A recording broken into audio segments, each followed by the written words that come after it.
निखिल, इस प्रोजेक्ट की मेल भेज देना। जी मैम। मेम साहब, चाय। तुम कौन? वो जो यहाँ पे चाय देने आते हैं ना, वो मेरे पापा हैं। उनकी ना तबीयत ठीक नहीं है, उनकी जगह मैं चाय देने आई हूँ। हमें भेजने की क्या जरूरत थी? तो क्या है ना, हम लोगों का तो बहुत नुकसान हो जाएगा ना, क्योंकि हम तो डेली कमा कर खाने वाले लोग हैं। हम लोग क्या खाएंगे? बस मैं आ गई चाय देने। अच्छा ठीक है। वो मुझे ना कोई बात भी करनी है। पापा की तबीयत ठीक नहीं है ना, तो जो पापा का चाय का हिसाब था वो मिल जाता। मुझे कुछ पता ही नहीं है कि पिछले महीने का क्या हिसाब था। तुम्हारे पापा भी नहीं है यहाँ पे। मुझे ना पूरा हिसाब पता है, मुझे पापा ने ना बताया था। मैं बताती हूँ। से पिछले हफ्ते का 350, से अगले हफ्ते का 280, इस हफ्ते का 150, तो टोटल हो गया 780। 780 हो गया। मैंने तो कैलकुलेटर खोला भी नहीं है और तुमने हिसाब भी लगा लिया। अरे अनपढ़ है, इसको हिसाब लगाना कहाँ से आ गया? मुझे लगता है घर से रट के आई थी। घर से रट के नहीं आई थी, मैंने अभी आप लोगों के सामने ही किया है। तुम इतनी ही समझदार हो तो मैं तुमसे एक सवाल पूछूंगा। जी साहब, पूछ लीजिए। 460, 702 और 390 कितने होते हैं? 1552। बिल्कुल करेक्ट। मैं तुमसे एक और सवाल पूछता हूँ।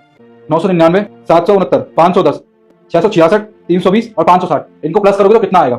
3824। वाह, मैंने तो अभी तक हिसाब भी नहीं लगाया, तुमने आंसर भी बता दिया। अच्छा तुम एक बात बताओ, तुम पढ़ती हो? पढ़ाई छोड़ दे, क्योंकि पापा की तबीयत बहुत ज्यादा खराब है और अब वो कमा तो सकते ही नहीं है, तो वो कमाएंगे नहीं तो घर में पैसे कहाँ से आएंगे, और जब पैसे ही नहीं होंगे तो कोई कोई कैसे पढ़ सकता है। इसलिए फिर मैंने पढ़ाई छोड़ के अपने पापा का खोखा संभाल रही हूँ। देखो प्लीज, तो मुझे माफ कर दो। मुझे नहीं पता था कि तुम्हारे घर की परिस्थितियां इतनी खराब है, तुम्हें पढ़ाई छोड़नी पड़ी बीच में। मैं तुम्हारी पढ़ाई का सारा खर्चा उठाने के लिए तैयार हूँ। तुम पढ़ सकती हो और स्कूल भी जा सकती हो, ठीक है? मेरी पढ़ाई में जितने भी पैसे लगेंगे वो आप देंगे। मेरे को तो समझ ही नहीं आ रहा, मैं खुश हूँ या आपका शुक्रिया अदा करूँ। सच में बहुत अच्छे हैं, आपका बहुत बहुत शुक्रिया। तुम टेंशन बिल्कुल भी मत लो।